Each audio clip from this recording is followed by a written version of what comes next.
This episode contains graphic descriptions of crime scenes which may be disturbing to some listeners. This week on APB Cold Case, we're revisiting one of the most powerful stories ever told in our Behind the Badge series. Every officer has that moment, a call, a scene, a single night that follows them long after the uniform comes off. For two officers in 1974, it happened on a frigid Christmas Eve and would change them forever. We're taking you straight into the heart of that night, the gut-wrenching tragedy that still haunts them, followed by a moment of unexpected triumph that became one of the greatest memories of their careers. This is a side of police work few ever see, and once you hear it, you won't forget it. This is APB Behind the Badge, taking you inside the real-life stories of police officers who have proudly served their communities. Here's your host, former police chief Mark Spahn. When I became a police officer back in 1983, one of my first supervisors was Lieutenant Larry Mullen. He was a trainer and mentor to several cops, especially those of us who came on the job in the early 80s. Larry joined the Fulton Police Department in upstate New York in 1966 and served through 1986. During his career, Larry saw a lot of action on the streets. He was a seasoned cop, but one of the most memorable nights of his career was December 1974. Now living in Florida and a half-century later, Larry shares an incredible story of both tragedy and triumph on that Christmas patrol. My shift started at 10:30 p.m. on Christmas Eve, the 24th. Larry's partner that night was Sergeant Arlen Cline, who served with Fulton PD from 1962 to 1984.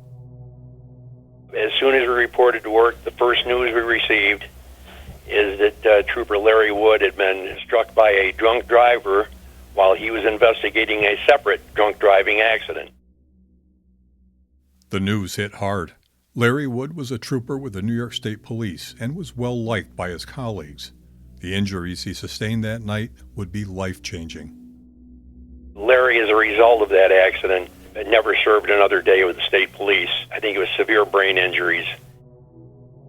A newspaper report from 1974 said that Trooper Wood suffered a fractured skull and broken ribs when he was struck by the DWI driver.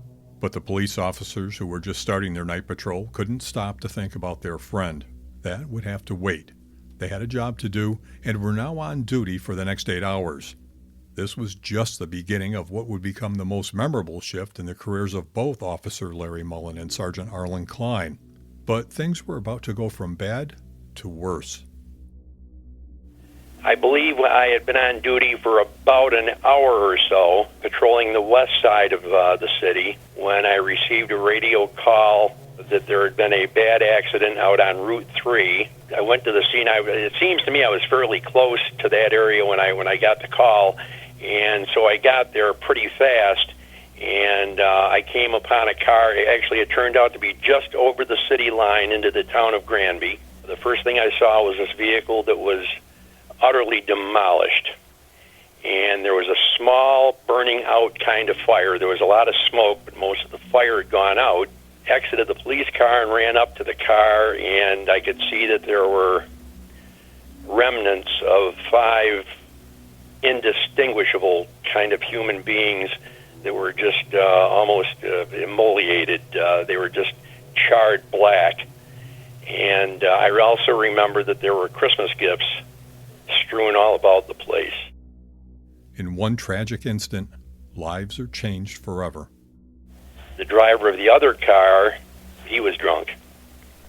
His car had crossed over the center line and struck the vehicle head-on.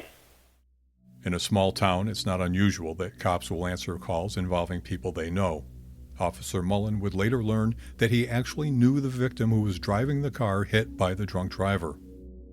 The driver, God love her, she had been a friend of mine. I knew her.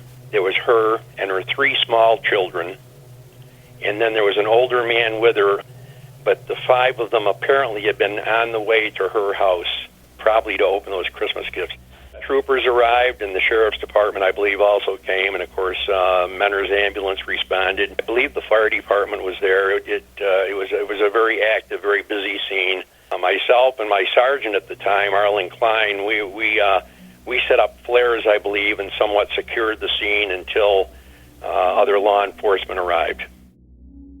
The deceased victims were a 27-year-old mother, her children ages 4, 5, and 7, and another passenger in her car who was 63 years old. The driver of the other car was charged with drunk driving. He was 20. And while the crash scene was still under investigation, Officer Mullen and Sergeant Cline were diverted to yet another urgent call.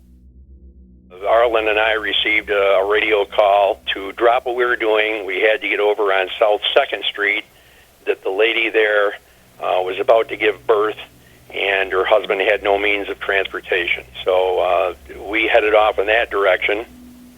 When we arrived at the house, it would be the home of a Mrs. Doris Clark.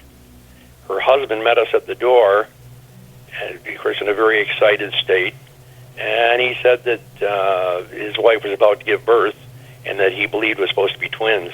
Doris, we then looked in and saw Doris laying on the couch right next to the Christmas tree, I remember well, and she was saying that the baby was about to come out. Sergeant Arlen Cline remembered the delivery of the Christmas twins. She was in labor, going to have a baby, and needless to say, they couldn't get an ambulance because the ambulances were all tied up out there at the scene of that accident we had just left.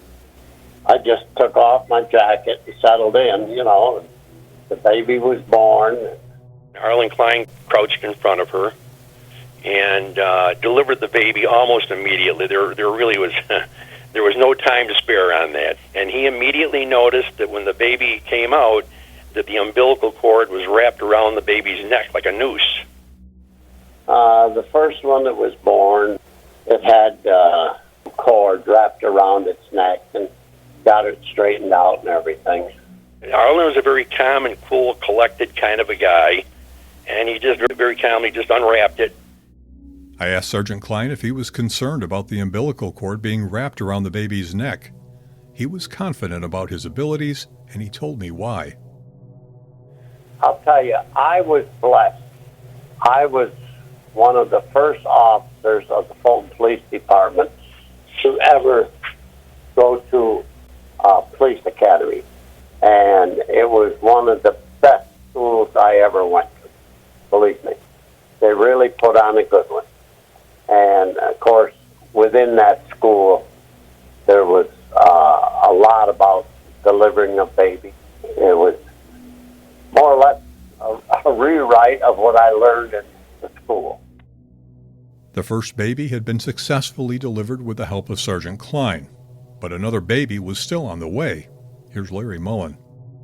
And then Doris said that the next baby was coming. So I then crouched down in front of Doris and received the second baby. We took each baby and placed it under her arms, both her arms. She held them.